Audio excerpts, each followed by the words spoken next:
안녕하세요. 오늘 우리가 함께 살펴볼 주제는 바로 복음의 삶과 율법입니다. 갈라디아서 3장 15절에서 24절 말씀을 가지고 한번 이야기 나눠볼 텐데요.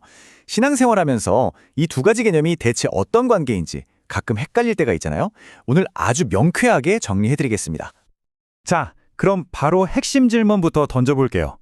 우리가 오직 믿음으로 구원받는다고 하는데, 그러면 하나님은 왜 그렇게 복잡해 보이는 율법을 주셨을까요? 이거 정말 궁금하지 않으세요? 사실 이건 갈라디아 교회 사람들만 헷갈렸던 게 아니에요. 오늘을 사는 우리도 한 번쯤은 진짜 왜 그렇지? 하고 생각해 봤을 법한 질문이죠. 이 질문에 대한 답을 찾으려면요. 사도 바울이 딱 두 가지 개념을 비교해서 설명하는데 바로 약속과 율법입니다. 이 둘의 차이를 제대로 아는 게 모든 것의 출발점이라고 할 수 있어요. 이 둘의 가장 큰 차이가 뭐냐면요. 바로 방향이에요. 보세요. 약속은 하나님께서 내가 할게 하고 선언하시는 거거든요. 일방적인 거죠. 근데 율법은 어때요? 우리 쪽을 향해서 너 이거 해 아니면 이거 하지 마 하고 요구하는 명령이란 말이죠. 이걸 시간 순서대로 보면 관계가 훨씬 더 분명해져요. 하나님이 아브라함에게 먼저 약속을 주셨잖아요. 그리고 율법은요. 무려 430년이나 지나서 모세를 통해 주어졌어요. 이게 뭘 의미하겠어요? 당연히 약속이 율법보다 먼저고 더 중요하다는 아주 강력한 증거인 셈이죠. 자, 그럼 이 약속이라는 게 대체 뭔지 그 본질을 한번 제대로 파고 들어가 보죠. 여기서 바울이 정말 기가 막힌 비유를 하나 드는데요. 우리 일상생활하고 아주 밀접해서 귀에 쏙쏙 들어올 거예요. 그게 바로 유언장이에요. 사도 바울이 하나님의 약속을 사람이 죽기 전에 남기는 그 유언장에 빗대어 설명하는 거죠. 아시잖아요. 유언장이라는 게 한번 법적으로 딱 효력이 생기면 그 뒤에는 아무도 마음대로 내용을 바꾸거나 이거 무효야 할 수 없는 그런 강력한 문서잖아요. 그러니까 핵심은 이거예요. 아니, 변덕 부리기 쉬운 사람이 만든 유언장도 한번 정해지면 끝인데, 하물며 영원히 신실하신 하나님의 약속이 그것도 430년이나 뒤에 생긴 율법 때문에 취소될 수 있다? 말이 안 되죠. 절대 그럴 수 없다. 이게 바로 바울이 말하고 싶은 거예요. 이 약속, 이 유산에는 아주 중요한 특징이 몇 가지 있어요.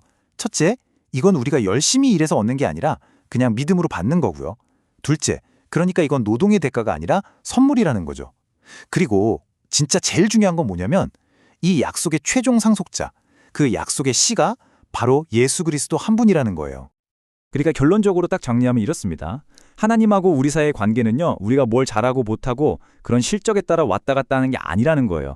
그냥 변하지 않는 하나님의 약속 위에 굳건하게 서 있다는 거죠. 바로 이걸 우리가 은혜라고 부르는 거고요. 자, 여기까지 들으면 다시 처음 질문으로 돌아가게 되죠. 아니, 약속이 이렇게 완벽하고 전부라면 도대체 율법은 왜 주신 거지? 하고요. 그쵸? 율법은 대체 무슨 목적으로 필요했던 걸까요? 보통 율법의 기능이라고 하면 세 가지를 이야기해요. 첫째는 죄를 보여주는 것, 둘째는 죄를 좀 막아주는 것, 셋째는 하나님의 뜻이 뭔지 알려주는 것. 그런데 오늘 본문에서 바울은 특히 이 첫 번째 기능에 아주 집중해서 이야기하고 있습니다. 율법이 왜 필요했냐? 그 가장 큰 이유는 바로 우리의 범법함, 그러니까 우리 죄 때문이라는 거예요. 율법은 마치 엑스레이 같은 거죠. 찍기 전에는 잘 몰랐는데 딱 찍고 나니까 우리 안에 있는 죄라는 병이 얼마나 심각한지 선명하게 보여주는 거예요. 그런 진단도구 역할을 하는 거죠. 자, 여기서부터가 진짜 재밌어요. 율법이 그냥 넌 환자야 하고 진단만 내리고 끝나는 게 아니라는 거예요. 정말 신기하게도 그 문제를 보여줌으로써 우리를 해결책으로 이끌어간다는 거죠. 역설적이죠? 율법의 이 중요한 역할은요. 근데 영원한 게 아니에요. 딱 정해진 기간 동안만 필요했던, 말하자면 기간 한정 역할이었던 거죠.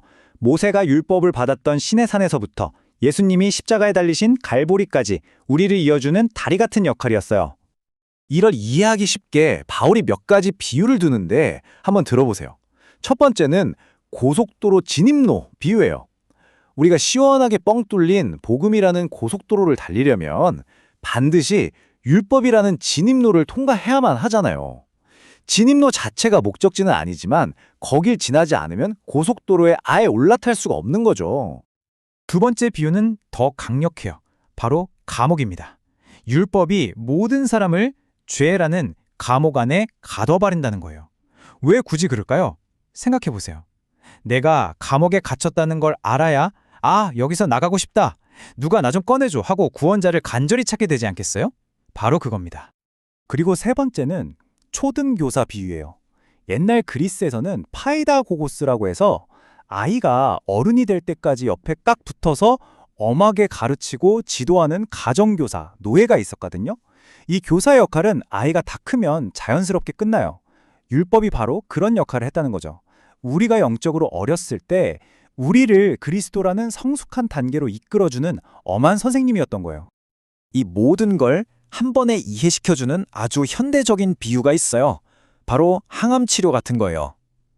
항암 치료, 그거 정말 힘들고 고통스럽잖아요. 하지만 그 힘든 과정이 결국 암세포를 죽이고 우리를 살리려는 목적을 가지고 있죠. 율법도 마찬가지예요. 우리의 죄를 들춰내서 아프고 고통스럽게 하지만 그게 결국 우리를 생명의 치료자이신 예수님께로 데려가기 위한 과정이라는 거죠. 자, 그럼 이제까지 이야기한 것들을 한번 싹 모아서 그래서 이게 오늘 나한테 무슨 의미가 있는데 이걸 한번 정리해 볼게요. 종교개혁가 마르틴 루터가 이 부분을 정말 기가 막히게 표현했어요. 들어보세요. 율법의 진짜 목적은 사람을 더 착하게 만드는 게 아니라 오히려 더 나쁘게 보이게 만드는 거다. 왜? 그래야만 사람들이 자기 죄를 보고 완전히 절망해서 나 스스로는 안 되는구나 깨닫고 오직 은혜만 붙들게 되니까 결국 그리스도께로 나아가게 한다는 거죠. 그러니까 오늘 이야기의 핵심 딱 두 가지로 요약할 수 있겠네요.